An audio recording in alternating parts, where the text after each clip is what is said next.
welcome to the podcast, Victoria and Cheryl. I am so excited to have you on here. Thank you for having us. Thank you. Yeah. And you guys are like very matchy today. And I'm actually wearing pink too. I don't know. My lighting seems like it looks white, but I'm actually wearing pink as well. So no, we didn't even coordinate that. I know. Pink. I feel like February is like, it feels like spring is coming soon-ish. So I think at least for me, I always like want to start wearing more like spring like colors. So anyway, we're going to talk about how you can write a children's book or a book for young adults. And we have two amazing people that we're going to chat through so many cool things with. But before we dive into that, do you want to just quickly introduce yourselves and just tell everyone who you are and a little bit about yourself and your business? Well, I'll go first. I'm Victoria J. Coe, and I am a children's book author. I have written numerous children's books, the most popular of which is my Fenway and Hattie series, which is for kids ages 8 and up. And I also have written a chapter book series as well, and another middle grade novel. I am a former teacher of adults. I taught adults in a post-grad level how to write a children's book for several years in Cambridge, Massachusetts, near where I live. And I also visit schools, K through 5 schools primarily, regularly, where I do writing workshops, and I get kids excited about writing. And Cheryl, who will be introducing herself in a second, is someone I have been collaborating with for over 10 years. She's my go-to person for all things Kidlit, and we have just started our own business, which we are calling Right On Productions. And the very first thing that we did when we launched is we published our own book called Writing Kidlit 101, and it is a self-guided course specifically for busy people who want to write a children's book. Love it. Thank you. Yeah, that's great. And then I'm Cheryl Lawton Malone, and I am a past attorney. In other words, I was an attorney for many, many years in the Boston area. I actually did start a number of companies. I worked with a bunch of biotech startup funds. But in about 10 years ago, I had the opportunity to take a class at Lesley, which is a local college around here, and on children's writing. And it had always been a dream of mine. And so I was just absolutely fell in love with the idea of writing for kids and learning how to write for kids. And so I did that. I did both for a while. And then I, went through the publishing route like Vicki and ended up with I focus mostly on picture books, and I have a number of picture books out. Again, the most popular would be Dario and the Whale, which was a Library of Congress selection in 2021.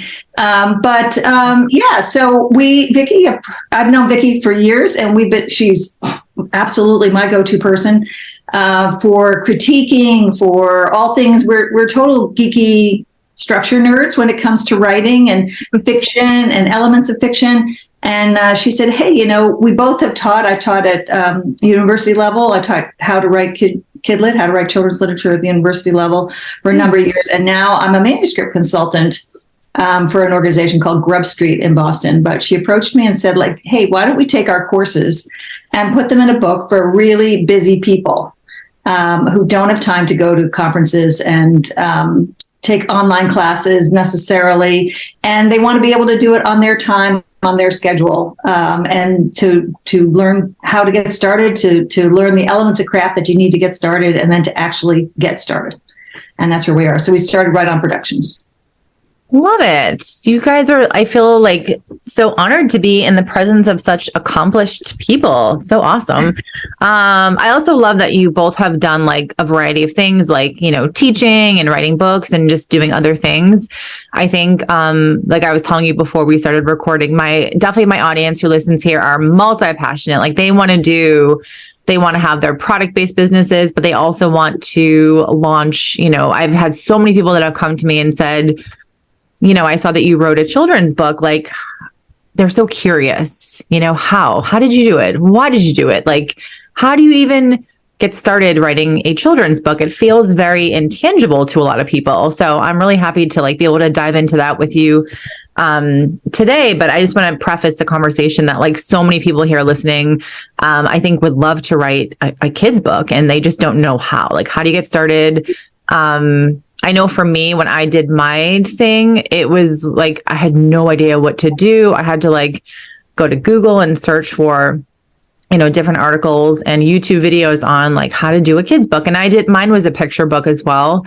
But it's a big process. So yeah, I would love to just dive into what problems do you feel like most people get stuck on to prevent them from actually moving forward and like even getting started with the process of writing a kid's book? Well, yeah. I'd like to jump in and say that what you did, Carrie, is something that actually most people don't do, which is you took the initiative.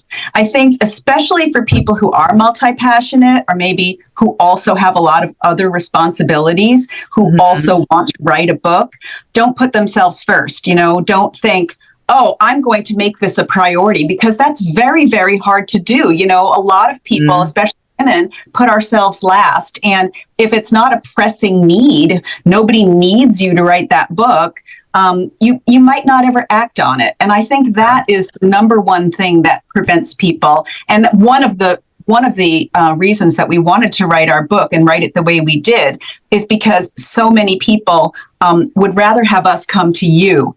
It would be so much easier for you if you didn't have to take that action. Yeah. Yeah, and I would just add to that the reason we structured the book the way we did, it goes through all these different topics about writing, is because it's almost like a hand-holding journey through the process. Because how do you start? Okay, so Vicky's 100% right. You have to make the time to write. That's number one. But say you can find the time. Say, your kid takes a nap, or your child goes to school, or you have a commute that you can take public transportation, you find the time. But then how do you start? And so what we talk about is, well, you can start, very practically. Do you have an idea? Do you have a character? Usually it's one of those two things. Maybe sometimes it's even a place. I know that I want to write about this particular setting because that it's so cool, and then from there you take the next step. Okay, well, and this is what we talk about in the book a lot is, okay, so here's 5 writing exercises about that place. Which one resonates with you? Or here's some writing exercises about your character. Start exploring, start brainstorming, and see, is your character going to be 15 or are they going to be 5? And so where does your book fall? That by definition is going to tell you where your book falls. That's going to be, if you're 15, you're going to be in YA. And if you're 5, you're going to be in a picture book. So there's a lot of very practical, hands-on, hand-holding stuff in the book to help you get started. That's very true. Oh, sorry. Carrie, I was just going to say that one of the number one things that people don't know when they want to write a children's book is they don't know who the book is for. Or maybe they just want to write, or they just want to write a book, or they remember when they were young that they loved Charlotte's Web, or they loved they loved reading mysteries, or they loved Harry Potter, or they loved a picture book. And so they just kind of feel this yearning to write, and don't really know the marketplace has changed from a generation ago when you were a kid.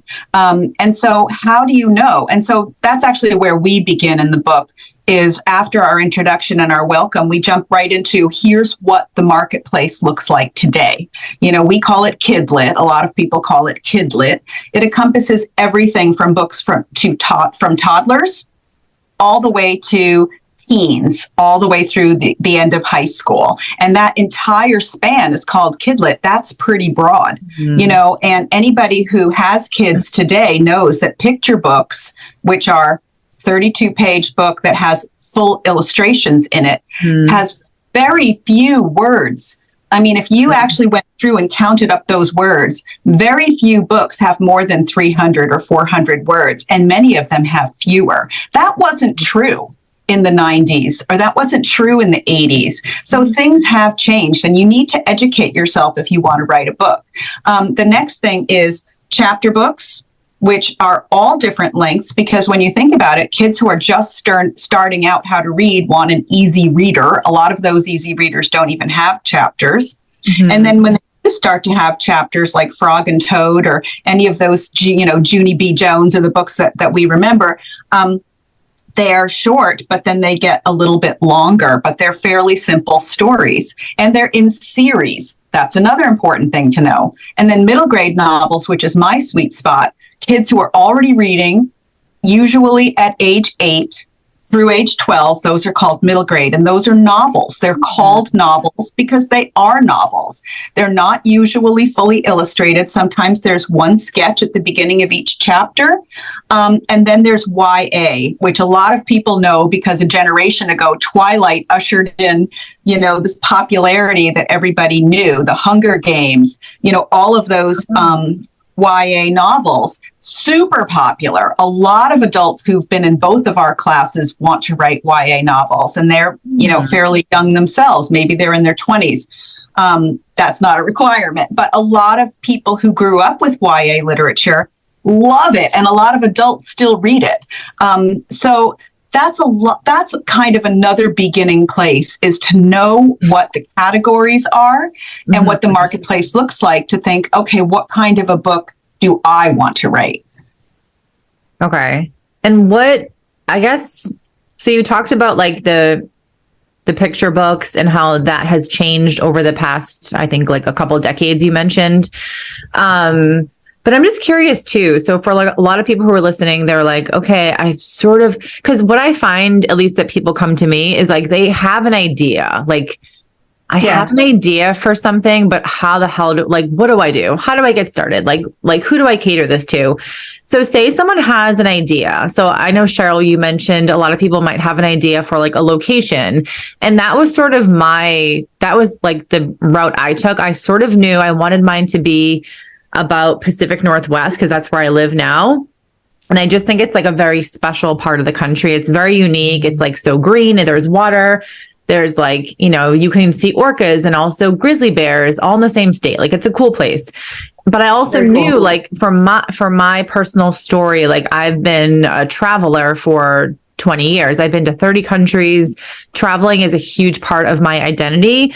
And so is dogs. So I sort of took like the three and like combined it into my idea for like a book. So do you feel like a lot of people will take personal stories, personal experiences, personal travel, or like personal, maybe not personal, like a character that's like actually based off a real person, and like that's how they start with their first book? I'm just curious, like, yeah.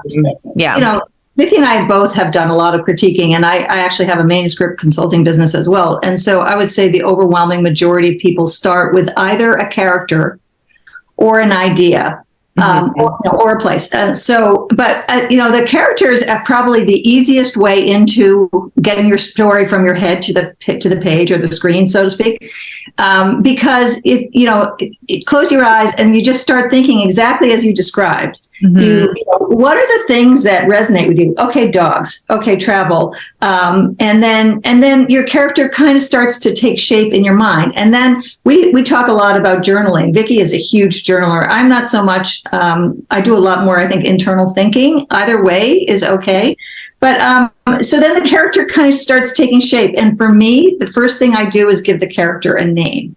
So if my character is named Emily Whipple, she could be, and I don't know anything else about her, she could be, in the 18th century, or she could be a girl today. She could be 16, she could be 12. If my name is, if the name that I pick is Ravnot R24, then I'm thinking, okay, maybe we're talking science fiction, and if it sounds sort of fun and adventurous, maybe they're 12, maybe it's a he, she, whatever, you kind of can take off from there. So you start thinking about characteristics about whatever that your opening is. If it's a place, you start thinking about, what are my characteristics? What's a description of this place? If it's your character, that's your way in. What does my character look like? What do they sound like? What kind of how old are they? And sometimes it takes a little while and even a couple drafts to actually figure that out, especially on the novel side. There is sort of an interesting tip that we give, which is kids love to read up. So if your character is 4, your audience is 2 or 3, and a picture book audience is 2 to 6, sort of by technical book selling standards. So you're kind of cutting out a portion of your audience. Kids don't really like to read about kids that are younger than them. So if your main character is, you want to make them, 9 or 10, you're kind of in a spot where there should be picture book readers are going to read about that character. Mm-hmm. 6-year-old isn't going to pick up a book about a 9-year-old, or a 10-year-old. But if you make them 13, which is sort of the edge of middle grade and YA, then you've got the whole audience below that can read that. So you're kind of looking for those defining characteristics that are going to help you pinpoint what category you want to be in and what your idea is. That's so interesting about the age thing too. I never thought of that before, but I'm like, oh yeah, that totally makes sense. So thank you. It makes total sense. And, even though I am a big journaler, and I know that not everybody is, I think that anybody who wants to write, I say this to children all the time because they ask me that they want to write. You can be anybody, but I think you need to have a notebook or many notebooks. And I don't just use my notebook for journaling. We recommend this in our book, and I would recommend it to anybody, is to start the way that Cheryl just explained, and then use the notebook for fleshing it out. Ask yourself questions, and then jot as many different answers as you can think of, and one of them starts to ignite your imagination, go with it, let the ideas flow and just jot down words, phrases, thoughts, ideas. If it's a place that you're interested in, ask yourself who lives in this place.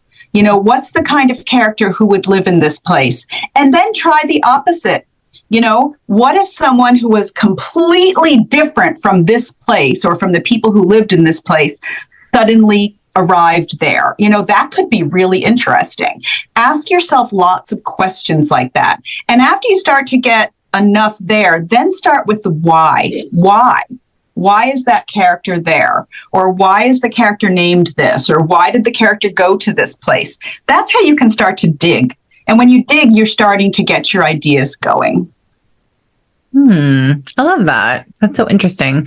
It's funny to think there's so many different processes of coming up with ideas and characters. And I'm just curious, because I know a lot of people that have asked me about doing kids book. I think a lot of them are interested in the picture books. And I don't know if that feels, I know for me,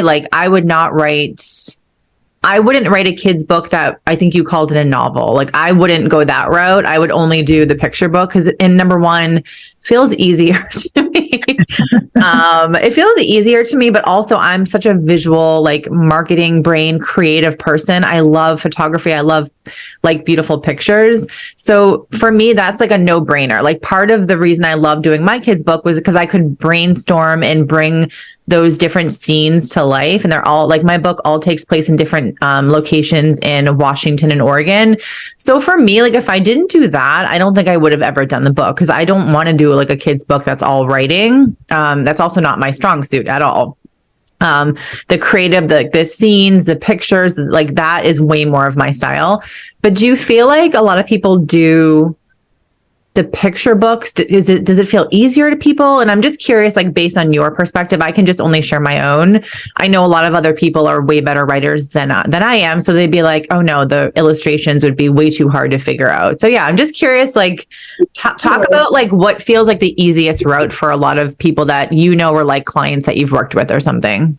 Yeah. So, I think that's probably a fair statement that people think because the picture books have so few words that it's easier to write. And there really couldn't be anything further from the truth. But that's not to say that it isn't a good place to start. And people tend to, come with an idea, a story that they've been telling their own children at night, that their kids love, and so they want to put it down. And that those tend to be picture books, or their dog, or a special event, or a special grandparent, or a special something. And those people tend to write those as picture books, and a lot of them make really great picture books. But yeah, the format's easy to grasp.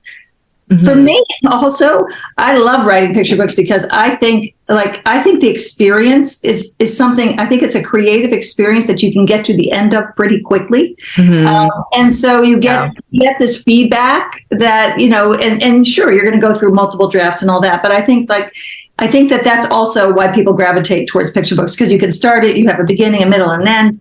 Hopefully that's the goal. And you can visualize it. You can hold it. You can see it. It isn't, a 40,000 word manuscript on your computer kind of thing. But so I do think people gravitate towards that for those reasons. Of course, to write a really great picture book, you need an idea that's relevant and interesting to kids. So that is one of the obstacles that I find. You first have to tell people, okay, that's an idea that might appeal to you. And you're 25 or you're 32 or you're 48 or you're 72 or 96, it may not appeal to a kid today in that age group. And booksellers dictate the age groups. That's like you can't change that. So if it's going to be a picture book with illustrations, I did actually come across a publisher recently who was publishing adult picture books, adult concepts in picture book format, but that's very rare. So interesting. If you're going to write a picture book, you really are gearing it towards a kid who's 2 to 6 years old. And today's 2 to 6 year old may be a lot different than the kids from whatever generation you come from. So you just really be cognizant of, are you writing for yourself, which is totally okay. You can absolutely do that. You can write a book and you can for yourself, for your family, no big deal. And there are lots of tips to make it the best it can be. But if you're writing it to sell it in the marketplace, you have to take into account what kids today are like. And they're streaming, they're on social media, even the little ones. I want to do a shout out to Miss Rachel. I don't know if anyone has little ones out there, but she's got an online presence that's unbelievable for teaching speech and words. That's who's going to be reading these books today. Interesting. So much to unpack. I'm also curious, like, talk about your book, like your picture book. What made you said it was about, is it a whale? Yeah, okay. It's a whale. And this is a very common experience too. Something happens to you and you want to write about it. Like you have a dog that you love and they're just the most unique dog that ever lived. And they are, it's true. Mm-hmm. But, I happened to be with my dog on the beach down in a place called Race Point in Provincetown on Cape Cod. And it was super early in the morning and it was April. And that's the time when the right whales, they're called the North Atlantic right whales, they're an endangered species of whale, migrate past Race Point Beach. Oh. And it just so happened, and this is in the book as a note in the back, a juvenile whale about 15 feet long happened to come near the shore, I'd say about 15 feet. There's a huge drop off at Race Point, if anyone knows the area. Wow. And honest to God, it lifted its head out of the water. First of all, my dog barked because it knew the whale was there. It could see it. And I could see it too, but it spouted. You could see it. It was literally 15, 20 feet offshore. I froze. The dog barked and the whale lifted its head out of the water. And he looked at us with his eye. Wow. And it was such an extraordinary experience of three creatures being in the same place at the same time, connecting, that I felt like I had to write it. And that happened. So Dario is fictitious. Dario and the Whale is fictitious. It's about a little boy who is living in this same kind of a location, and he doesn't really have any friends, and he wants to make friends, and the only friend he can make is with a whale. And they do have that same experience, but that's how that book came about. I know Vicki has a story too with her Fenway and Hattie story. I do, and I would love to hear that. Add some context to Cheryl's story. Cheryl is also a poet, and poetry is really hard for most people to write. Mm-hmm. And Dario and the Whale is told not so much in actual poetry, but the style of writing is very lyrical. And the way that Cheryl told the story, it's very beautiful and it's very realistic. I mean, the whale doesn't talk, it's not a magical whale. It's not a fantasy. It's told in a very realistic way. So, so Cheryl took that idea and she didn't, write exactly what happened. And I think this is something that's really important, I think, for people who want to write. A lot of people take an experience like that, that's an inspiration, and then they want to write literally what happened. And I think a lot of times something that really happened in your real life might make a great story, but only if you use it as a jumping off point. And that's something that Cheryl did. And Cheryl was just, saying with me, that's how Fenway and Hattie started also. Just to give you the quick version. So Fenway and Hattie is actually a novel, but Fenway is a dog. And the idea, I had been writing for many years before this experience happened to me, but I was never thinking about writing from an animal's perspective before, because honestly, that's really, really hard to do. I didn't think I could pull it off.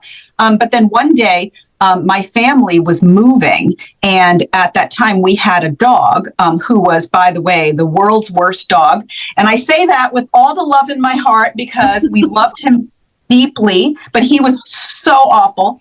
And he didn't understand what was going on when we were moving, as most dogs, because he's a dog. And he flipped out, and somehow he got into the car, even though we were not moving until the next day.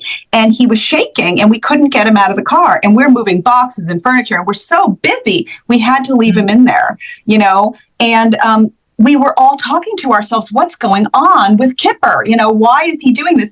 And we all reached the same conclusion, which was he must have been afraid that we might leave without him, because he must have thought, well, if I stay in the car, because we could not coax him out of the car. Like, he was not leaving.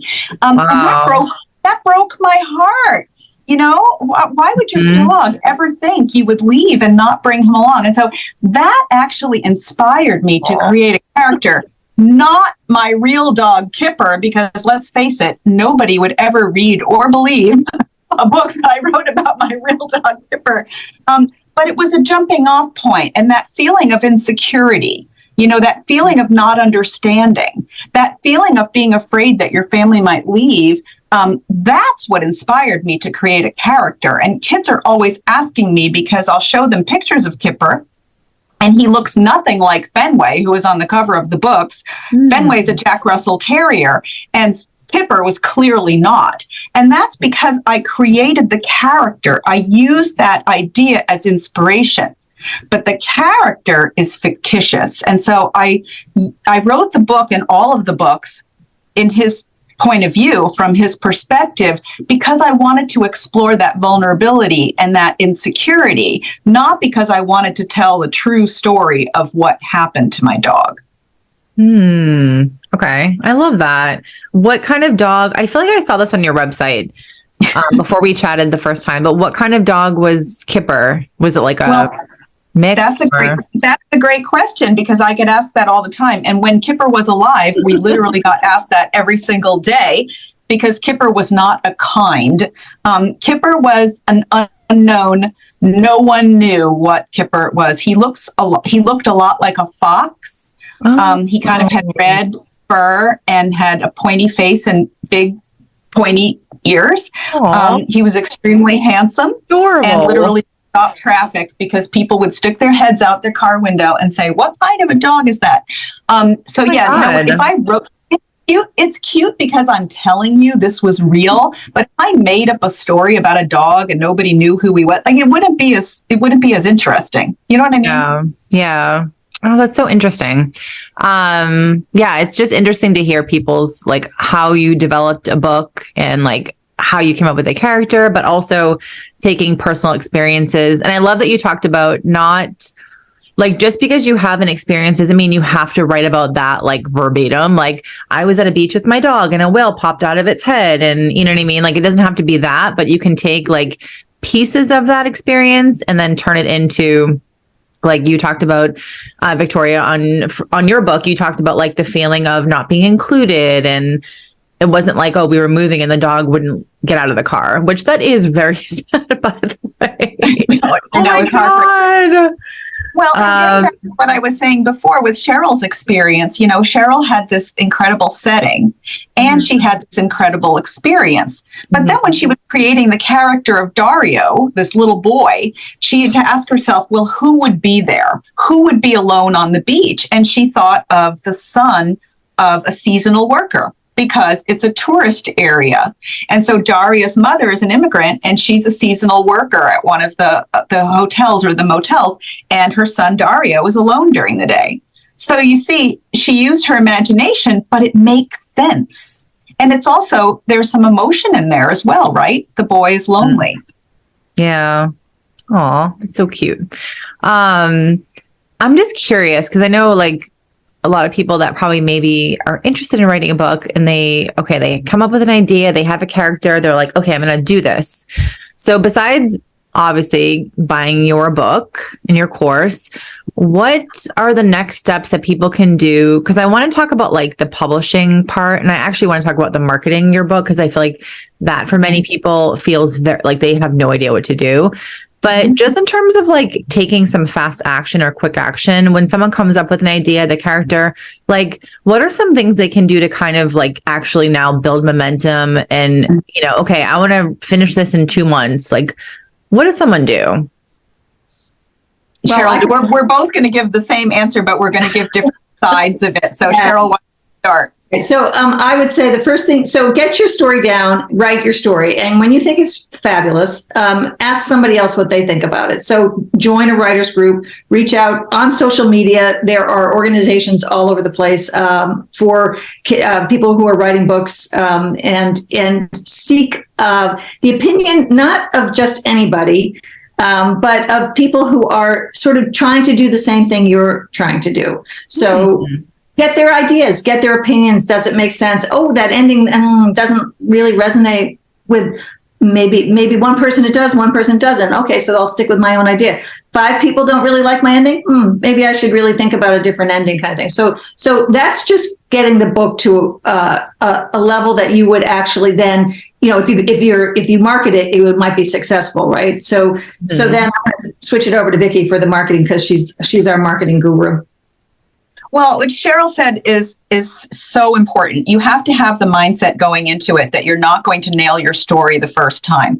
You're going to have to rewrite it many times. And also the very real situation is that you're too close to it. You can't really judge your work, and neither can your children or your husband. They're going to tell you it's awesome. And if they don't tell you that it's awesome, that's not going to go over well anyway. So you need to find someone who is objective and someone who knows something about books. The next thing that you should do, or maybe you could even do this at the beginning, is to find books that are comparable to the one that you're writing. Go to the bookstore, go to the library, find other books that are of the similar category and maybe the similar genre. So if yours is an animal story, or if your story is set in a particular place, or if your story is rhyming, or if your story is a funny story, whatever, find some other books that are similar, and then really be honest in comparing your work to theirs. Is yours at that level? Is yours, is there something you can learn from their book? But as far as marketing, if you want to sell your book to a publisher, that's what you're asking, Carrie? Yeah, sure. I mean, I think just in general, like once your book, so maybe like I did the self-publishing route. So for people self-publishing, like that's just one part of it. Then you have to actually like, everything is about getting your product in front of people's eyeballs. So I'm not familiar with like direct or traditional publishing, I guess maybe the better word. But yeah, maybe just talk about traditional publishing and like, is it hard to get a publisher? Yeah. Or is it easier to self-publish? But yeah. So those are great questions. We are both traditionally published, and I think we should be very clear and open about the fact that both of us pursued writing and publication for many, many, many years before we finally broke through to, the land of success. I mean, it's not something like we started And then a year later, we found a publisher. That's not, I mean, it does happen sometimes, but that's not what happened to either one of us or to most people. So just want to get that right there. So as far as selling your book to publishers, it's not that easy, but if you do it, your publisher will do almost all of the marketing. So you don't really have to worry about it after that. And so in that sense, it's a lot easier. But if you wanted to self-publish, what you gain is control and speed. You know, you can publish your book whenever you want to. But then you need to make sure people know about your book and, get it into readers' hands. So you're not going to be selling 100,000 copies. So it's a very different situation, and you just need to decide for yourself what you want to go for. Traditional publishing is super competitive, and there's a very, very high probability that you might not be able to sell your book unless you write a second and a third and a fourth and a fifth. Now you're getting better with every story that you're writing. Hopefully you're dedicated to improving, and then you keep improving your chances, which is what both of us did. So there are so many publishers out there. There are big publishers. People call them the big five. It used to be a different number, but now they've merged. A lot of them have merged with each other, and there's big five publishing houses. And then there are a lot of smaller publishers, lot. In fact, it's so hard to even keep track of who they all are. And the way to submit your work is to find out what the publisher's submission guidelines are. And they all have them. And they're all on their websites. And you just need to follow their submission guidelines. Having said that, most of the publishers, especially the big five and many of the others, will not accept an unsolicited manuscript. So they will require you to have an agent. And so literary agents, a lot of literary agents represent children's book writers like us.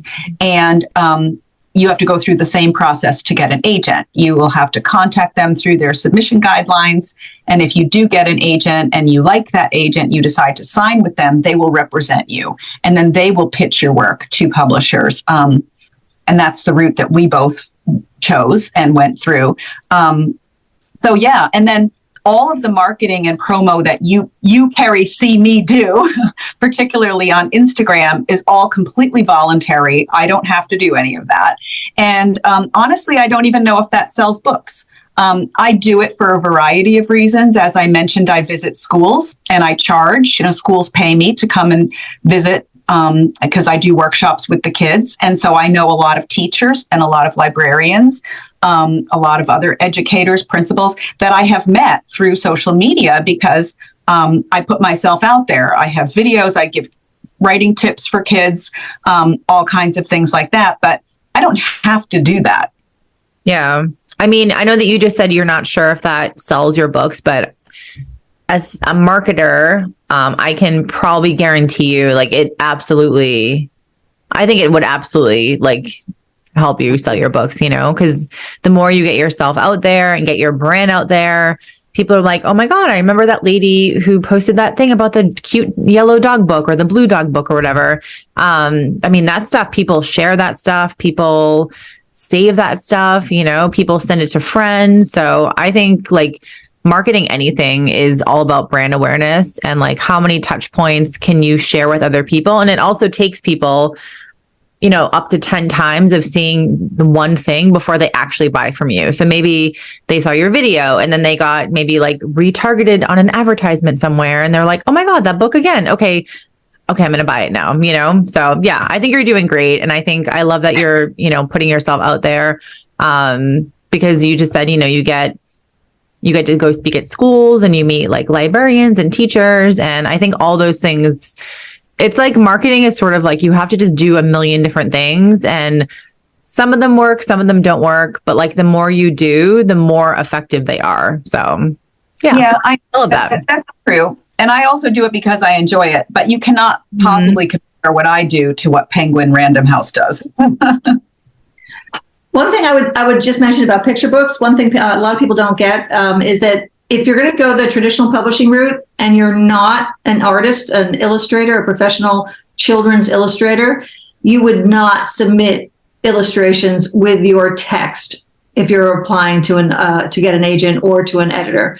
If you're going to go the self-publishing route, then by all means, you're probably going to have to find an illustrator, and you definitely will have to find an illustrator. And whether you do them yourself or you find somebody, you're going to have to put the illustrations together when you do the formatting for your book. But the traditional publishing route, the publisher will select the illustrator for the words that you create, unless, of course, you are one of those great author illustrators, which are so wonderful in the business. That must be nice to be able to do the illustrations yourself. I know that for me, I was like, how do you find an illustrator? I don't even know where to look. And someone that was on my podcast that I became friendly with, she saw one of my Instagram posts that I had posted about my book, and I think I made a comment like, "Oh, I'm looking for a children's book illustrator." And she was like, hello, I can do that for you. So I was like, okay, here's my budget. I found this person on Upwork. I kind of don't want to pay more than this because this wasn't really part of my business. It was like a project I did with my son. And, but I ended up paying, probably more than I wanted to, but I mean, like she nailed it. Yeah. And one of my goals is to get my book in like boutique shops in Seattle and the areas around that, because they do sell little like kids travel-y like PNW and books like that. So I do want to get that in books. And I knew for me, like if I wanted to get my book in stores, like the cover has to be amazing. The illustrations have to be awesome. And without the illustrator, if I had tried to like DIY, I mean, I don't think I would have sold a single copy. And I think I wouldn't have been very proud to like market the book.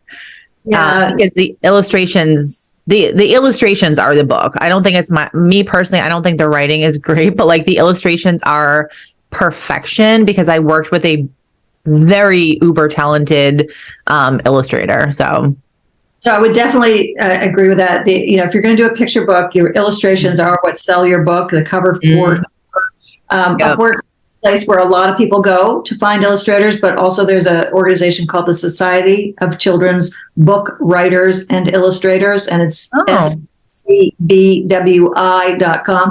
And there's a whole group. .org. Oh, I always do that. There's a whole group of people that do illustration and are available and are posting their work, and they're on social media. There's the smaller groups within that big organization just to find illustrators. Oh, nice. I wrote that down. That's a good resource. I always love just giving people like a variety of places to be able to find things. And I know for me, I had no idea where to even look for an illustrator. So I know we are running low on time, so I want you to be able to talk about your book, your course, all the fun things you're doing. So tell us more about your book. Tell us where people can find it. I know I will link it in the show notes, but yeah, tell people what the book is and like who it's really good for, who it's meant for, and how it can help people. Okay, well, great. So the book is called Writing Kidlit 101, and the subtitle Self-Guided Course by Victoria J. Coe and Cheryl Lawton Malone. And you can find it through our website, writeonproductions.com, which is WRITE onproductions.com.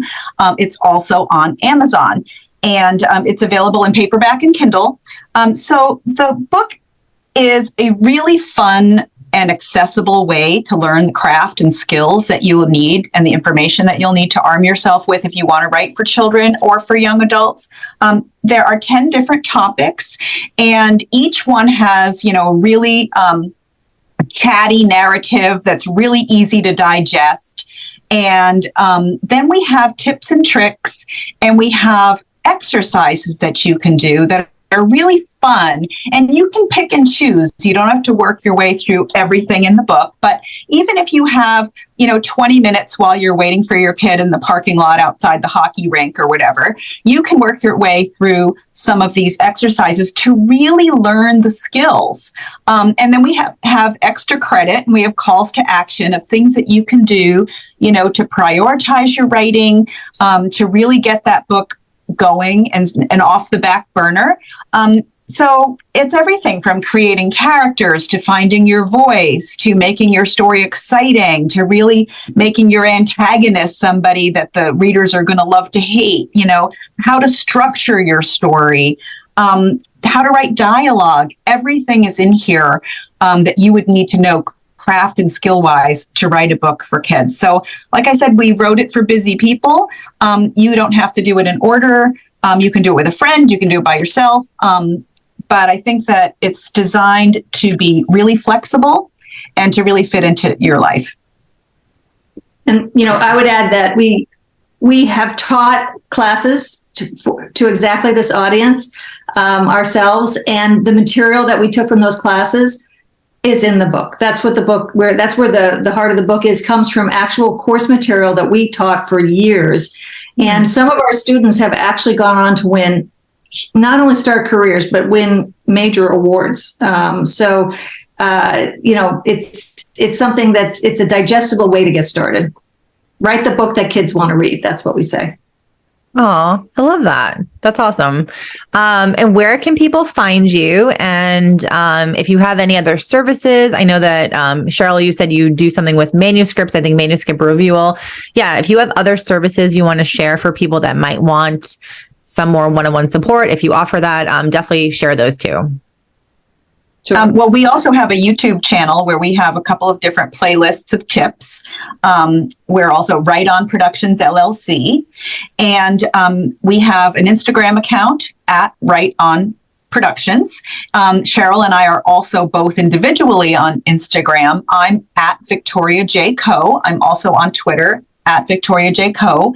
My website is victoriajcoe.com. And all of those places, all of those platforms for me are loaded with information and resources. And I'm at, my website is cheryl.lawtonmalone.com. And I'm on Twitter at Malone Lawton and at Facebook at Cheryl Lawton Malone. Again, like Vicki said, you can reach us through any portal on any one of those sites. I work with a group called Grub Street in Boston. I'm a manuscript consultant for them, and so you can go to grubstreet.org and find me under the manuscript consultants as well. I love that. So manuscript consultant, does that mean you will give people like ideas with their book, or do you actually go in and like, okay, here's your manuscript, this is what I would change, like line editing, or yeah, what is that? Could you explain that a little bit? It's all of that, mostly because most people come to me with either an idea or a manuscript that isn't quite ready for prime time. And so I do a lot of big picture analysis with people. Hey, have you thought about, who are you writing for? Are you writing for picture book listeners, or are you writing for middle grade readers?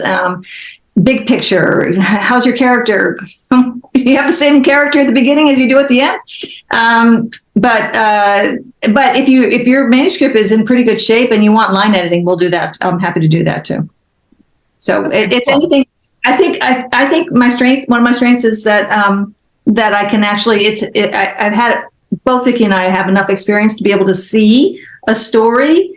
And it's kind of once you've been around a little while and you can see the things that are missing, that's what people like to find out. What's missing in my story? What do I need more of? That kind of thing. And we do a lot of that. Gotcha. Cool. Any like last tips you might give someone who, again, has an e-commerce business or a product-based business, and they're like, gosh, I have this idea for something. I don't know if I should do it. Like, will people like it? Will people make fun of me? I don't know if I can. I don't know if I can afford it. These are all like objections that most people have for pretty much anything. What would you, maybe like one last tip of what you would tell them if they are interested, but like they're afraid for a variety of reasons to kind of take some action? What would you say to them? Well, besides buying our book, I just think even if you made 10 minutes or 15 minutes, I think you would surprise yourself at how you could get started. Write down some ideas in the notebook, go to the library and check out a bunch of books, read them. And if this is a tip that's real, I really would do this. Go sit underneath your dining room table, sit in a closet, just get yourself out of your daily routine and just be alone. And even if you had 15 minutes, you would really open up your creativity and really surprise yourself. I love that. And I would say, just do it. There's no good time. Just do it. Especially if you're doing it, and starting small. What's the risk? Yeah. I love that. I think both tips are great. So yeah, thank you so much for coming on here and sharing some great advice. I feel like I learned a bunch of things that are really helpful. And I know everyone else listening, people are definitely interested in doing more books and just being more multi-passionate, and also just like self-publishing, again, I don't really think self-publishing a book is like passive income until you kind of know more what you're doing, because you still have to market it and all that. But I think people are interested in more streams of revenue coming in and like the opportunity of selling things. So anyway, thank you so much for coming on here. I think I'm super excited for people to hear this episode. And yeah, I appreciate you both. Oh, thanks for having us. It's been a blast. Yeah. Thanks. Great to meet you.